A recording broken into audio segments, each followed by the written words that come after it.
Баабар Монгол төв. Систем ч өөрөө бүр ингээд эхэлж байхгүй. Ингээд шүүмжлэл гарч ирсэн.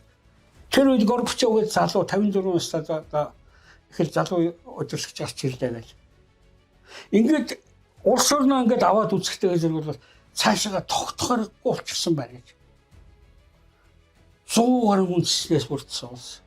Тэнд ч л үндэстэй хоорондын одоо маргаан хэрүүл сүлдээ бол Казахстан, Азербайджан, Армян ч бол бослог хоорондоо зодоо нүдэн алдан буудал цаан болоод байдаг. Амьдралын төвшин бол авах юм байхгүй дорцсон. Юутай. Ингээд нийгэм бол засахаас өөр арга байхгүй юм байна гэдэг Горбачов тийм дүгнэлтээр социализмыг улам сайхан сайжруулах гэдэг. Гэтэл энэ коммунист систем гэдэг чинь өөрөө цагдаагийн систем.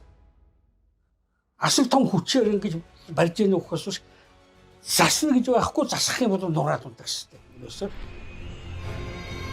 Баабар Монгол төв.